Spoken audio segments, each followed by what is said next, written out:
안녕하세요. 사연을 시작하기에 앞서 구독과 좋아요 부탁드려요. 감사합니다. 사연 시작해 볼게요.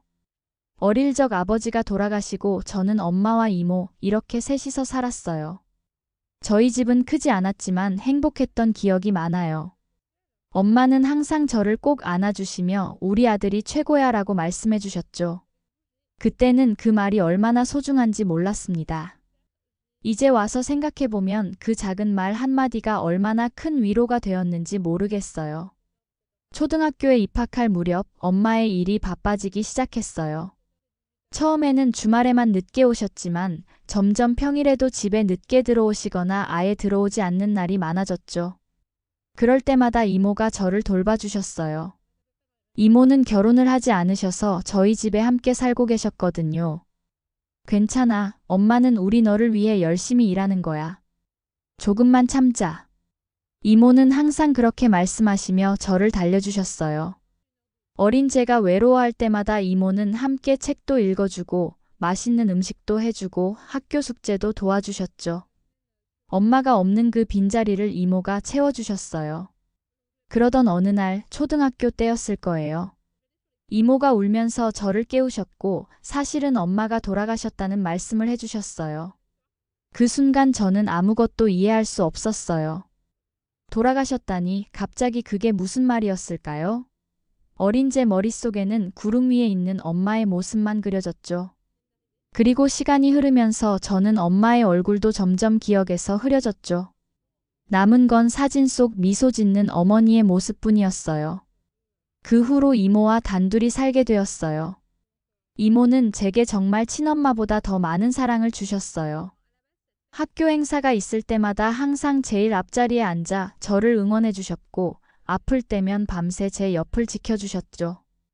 이모 덕분에 저는 외롭지 않게 자랄 수 있었어요.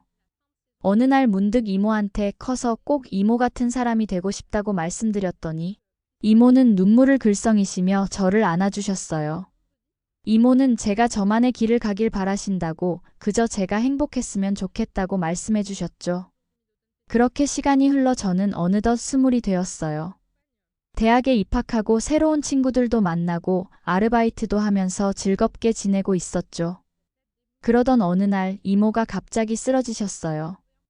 병원에 모시고 가보니 간경화가 상당히 진행된 상태라고 했어요. 수술이 필요하다는 의사 선생님의 말씀에 저는 세상이 무너지는 것 같았어요. 그 말을 듣는 순간 머릿속이 하얘졌어요. 수술비를 어디서 구할 수 있을까? 학자금 대출도 갚아나가고 있는 상황에서 추가로 대출을 받기도 어려웠죠. 결국 대학을 휴학하고 일을 찾기로 결심했어요. 여러 곳을 알아본 끝에 이삿짐 센터에서 일하게 되었어요. 아침 일찍부터 밤늦게까지 무거운 짐을 나르는 일은 쉽지 않았지만 이모의 얼굴을 떠올리면 어떤 힘든 일도 할 수 있을 것 같았어요. 이모, 걱정하지 마세요. 이제 제가 효도할게요. 병실에 누워 계신 이모에게 용기를 내어 말씀드렸어요. 이모는 저의 손을 꼭 잡으시며 눈물을 흘리셨죠.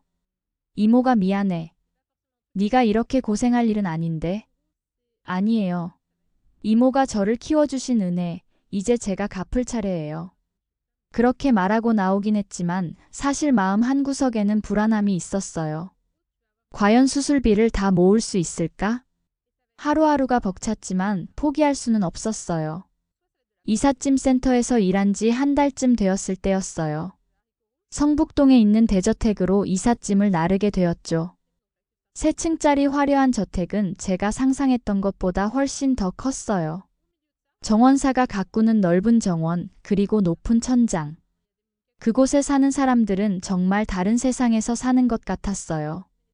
무거운 박스를 들고 거실로 들어갔을 때 문득 벽에 걸린 가족 사진이 눈에 들어왔어요. 처음에는 그냥 지나치려 했는데 그 사진 속에서 너무나 익숙한 얼굴을 발견했어요. 엄마. 제 눈을 의심했어요.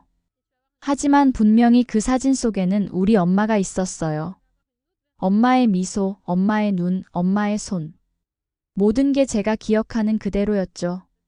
다만 달라진 것이 있다면 그 사진 속에는 저와 이모가 없었고 대신 중년의 남자와 2명의 아이들이 함께 있었어요. 머릿속이 혼란스러웠어요. 엄마는 돌아가신 게 아니었나? 왜 여기에 엄마의 사진이? 이게 무슨 상황이지? 온갖 생각이 머릿속을 스쳐 지나갔어요. 그리고 문득 정신이 아득해지는 느낌이 들더니 바닥으로 쓰러졌어요. 눈을 떴을 때는 집 주인으로 보이는 여자분이 걱정스러운 표정으로 저를 내려다보고 계셨어요. 그리고 그 순간 저는 제 눈을 의심했어요. 그 여자분은 제 엄마였으니까요. 엄마는 저에게 괜찮냐고 물으셨고 갑자기 휘청거리며 넘어져서 놀랐다고 하셨어요. 엄마의 목소리. 10년 만에 듣는 그 목소리에 온몸이 떨렸어요. 하지만 엄마는 저를 알아보지 못하는 것 같았어요. 아니, 어쩌면 알아보지 못하는 척하는 건지도 몰라요. 겨우 죄송하다며 잠시 어지러워서 그랬다고 말씀드렸어요. 그때 엄마와 눈이 마주쳤고 엄마의 표정이 순간 굳어지는 것을 볼 수 있었어요. 엄마는 저를 알아보셨던 거예요. 잠시만 기다려달라고 하신 엄마는 주변을 둘러보시더니 갑자기 제 팔을 잡아 옆 골목으로 끌고 가셨어요. 아마도 가족들이 볼까봐 걱정하신 것 같아요. 네가 어떻게 여기에? 떨리는 목소리로 엄마가 물으셨어요. 저 이삿짐 센터에서 일하고 있어요. 그런 게 아니라. 왜? 어떻게? 엄마의 말은 이어지지 않았어요. 저는 그제서야 제 마음속에 쌓여있던 모든 감정이 폭발했어요. 엄마는 돌아가신 줄 알았어요. 이모가 그렇게 말씀하셨으니까요. 근데 엄마는 여기서 새 가족과 함께 살고 계셨네요. 어떻게 자식을 버릴 수 있으세요? 눈물이 쏟아졌어요. 억울함, 배신감, 분노. 여러 감정이 한꺼번에 몰려왔죠. 그건 나도 사정이 있었어. 어쩔 수 없었어. 엄마의 변명은 제 귀에 들어오지 않았어요. 10년 동안의 시간, 이모와 단둘이 보낸 그 모든 날들, 엄마의 빈자리를 채우기 위해 노력했던 모든 순간들이 머릿속을 스쳐 지나갔어요. 앞으로도 만나지 말자. 엄마의 말에 가슴이 찢어지는 것 같았어요. 이제 와서 그런 말을 하다니. 정말 저를 자식으로 생각한 적이 없으신 건가요? 갑자기 엄마는 제가 왜 이런 일을 하고 있는지, 대학은 다니고 있는지 물으셨어요. 저는 잠시 망설이다가 이모의 병에 대해 이야기했어요. 이모가 아파서 수술비를 모으고 있다고 말씀드렸더니 엄마는 얼마나 필요한지 물으셨어요. 저는 대답했고 엄마는 잠시 생각에 잠기셨다가 지갑에서 명함을 꺼내주셨어요. 다음날 계좌로 보내주겠다며 이 일은 비밀로 해달라고 하셨어요. 그 말을 듣는 순간 저는 고민에 빠졌어요. 정말 그 돈을 받아도 될까? 10년 동안 저를 버리고 살았던 사람의 돈을. 하지만 이모의 수술은 시급했고 그 돈이 꼭 필요했어요. 집으로 돌아와 이모에게 오늘 있었던 일을 모두 말씀드렸어요. 이모는 놀라시면서도 한편으로는 담담하게 받아들이시는 것 같았어요. 이모는 저에게 말하지 못했던 비밀을 고백하셨어요. 제 엄마는 사실 돌아가신 게 아니라 재혼을 하면서 저를 데려가지 않기로 했다는 사실이었죠. 이모는 제 엄마가 처음에는 일이 바빠서 못 온다고 했지만 나중에 재혼을 하면서 새 남편이 전 남편의 아이를 원하지 않았다고 하셨어요. 처음에는 양육비도 보내주고 했는데 점점 연락이 끊겼고 나중에는 완전히 연락이 끊겼다고 했어요. 저는 이모한테 왜 돌아가셨다고 말씀하셨는지 물었어요. 이모는 어린 제가 엄마에게 버림받았다는 사실을 알면 얼마나 상처받을지 생각하니 차마 말할 수 없었다고 하셨어요. 그래서 거짓말을 했다며 미안하다고 말씀하셨죠. 이모의 눈에서 눈물이 흘러내렸어요. 저도 울컥했지만 이모를 원망할 수는 없었어요. 오히려 저를 위해 그런 선택을 하셨다는 것이 더 가슴 아팠죠. 엄마가 수술비를 주겠다고 한 것에 대해 이모한테 어떻게 해야 할지 물었어요. 저는 그런 돈을 받고 싶지 않았지만 이모의 수술비는 꼭 필요했거든요. 이모는 제가 결정할 일이지만 그냥 받았으면 좋겠다고 하셨어요. 제가 이렇게 고생하는 것보다는 낫다고 말씀하셨죠. 저는 스스로 벌 수 있다고 했지만 이모는 그것은 제 엄마가 저에게 해줄 수 있는 최소한의 일이라고 하셨어요. 결국 저는 엄마의 돈을 받기로 했어요. 다음 날 정말로 제 통장에 돈이 입금되었죠. 그 돈으로 이모는 성공적으로 수술을 받으셨고 지금은 회복 중이세요. 그 일이 있고 나서 저는 다시는 엄마를 만나지 않았어요.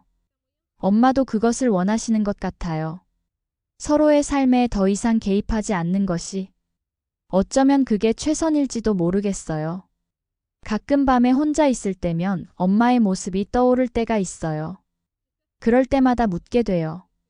왜 저를 버리셨는지, 정말 저를 사랑하신 적이 있는지. 하지만 그 답을 알 수 있을지 모르겠어요. 지금은 이모와 함께 새로운 시작을 하고 있어요. 대학에 복학해서 공부도 열심히 하고 있고 주말에는 아르바이트도 하고 있죠. 이모는 제게 항상 말씀하세요. 내 인생은 네가 만들어가는 거야. 과거에 얽매이지 말고 앞으로 나아가렴. 맞아요. 제 인생은 제가 만들어가는 거예요. 엄마가 저를 버렸다는 사실은 변하지 않겠지만 그것이 제 미래까지 어둡게 할 수는 없어요. 이모의 사랑 그리고 제 자신에 대한 믿음으로 앞으로 나아갈 거예요. 가끔은 그날 성북동의 그 대저택에서 엄마를 만났던 그날이 꿈만 같아요. 정말 일어난 일이었을까 싶기도 하고요. 하지만 제 통장에 입금된 돈과 건강을 되찾은 이모를 보면 그날의 일이 분명 현실이었다는 것을 깨닫게 돼요. 이제는 더 이상 과거에 연연하지 않으려고 해요. 엄마가 어떤 선택을 하셨든 그건 엄마의 몫이에요. 저는 저대로 제 삶을 살아가면 되니까요. 이모가 저에게 주신 사랑과 가르침을 바탕으로 앞으로의 인생을 더 의미 있게 만들어 나갈 거예요. 오늘도 저는 이모와 함께 저녁을 먹으며 하루를 마무리해요. 이모의 밝은 미소를 보면 그동안의 모든 어려움이 그만한 가치가 있었다고 느껴져요. 이제 저는 이모와 함께 새로운 추억을 만들어 가려고 해요. 엄마와의 기억은 제 마음 한구석에 남겨두고 앞으로의 삶에 집중하려고요. 그것이 제가 할 수 있는 최선이라고 생각해요. 때로는 밤하늘을 보며 생각해요. 저를 버린 엄마지만 행복하게 살고 계시길 바라고 있다는 것을요. 미움보다는 이해하려는 마음이 조금씩 자라나고 있어요. 언젠가는 완전히 이해할 수 있을까요? 그건 잘 모르겠지만 적어도 노력은 하고 싶어요. 그리고 무엇보다 저를 키워주신 이모한테 더 많은 사랑과 감사를 표현하고 싶어요. 이모가 계시지 않았다면 저는 지금 어떤 모습으로 살고 있을지 상상조차 할 수 없으니까요. 이모의 무조건적인 사랑이 저를 여기까지 이끌어 주셨어요. 오늘 밤에도 저는 감사함을 담아 기도해요. 비록 엄마의 선택으로 인해 상처받았지만 그 덕분에 이모의 사랑을 더 깊이 느낄 수 있었으니까요. 인생이란 참 아이러니한 것 같아요. 때로는 가장 큰 상처가 가장 큰 선물이 되기도 하니까요. 내일도 저는 이모와 함께 하루하루를 소중히 살아갈 거예요. 과거는 과거일 뿐 지금 이 순간이 가장 소중하니까요. 그리고 언젠가 저도 누군가에게 이모와 같은 존재가 될 수 있기를 바라요. 조건 없이 사랑하고 보살피고 지켜주는 그런 사람이 되고 싶어요. 지금 생각해보면 저는 참 행운아인 것 같아요. 비록 엄마는 저를 선택하지 않으셨지만 이모는 저를 선택해 주셨으니까요. 그리고 그 선택 덕분에 저는 진정한 사랑이 무엇인지 배울 수 있었어요. 이제 저는 더 이상 버림받은 아이가 아니에요. 저는 이모의 소중한 아들이고 스스로의 인생을 만들어가는 주인공이에요. 이 사실을 깨닫는데 오랜 시간이 걸렸지만 이제야 진정으로 이해하게 된 것 같아요. 오늘 밤 창문 너머로 보이는 달을 보며 생각해요. 같은 달이 엄마가 사는 집에도 비추고 있겠죠? 어쩌면 엄마도 저와 같은 달을 보며 저를 생각하고 계실지도 모르겠어요. 그런 생각을 하니 왠지 마음이 조금은 편안해져요. 이제 저는 앞으로 나아갈 거예요. 과거의 상처를 딛고 더 강한 사람이 되기 위해 노력할 거예요. 그리고 언젠가 제 자신의 가족을 만들게 된다면 절대로 엄마와 같은 선택은 하지 않을 거예요.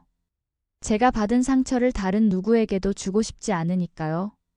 오늘도 감사함을 담아 하루를 마무리해요. 비록 완벽한 가족은 아니지만 이모와 함께하는 이 작은 가족이 저에게는 가장 소중한 보물이니까요. 제 긴 이야기를 끝까지 들어주셔서 감사합니다. 구독과 좋아요, 알림 설정까지 잊지 마세요.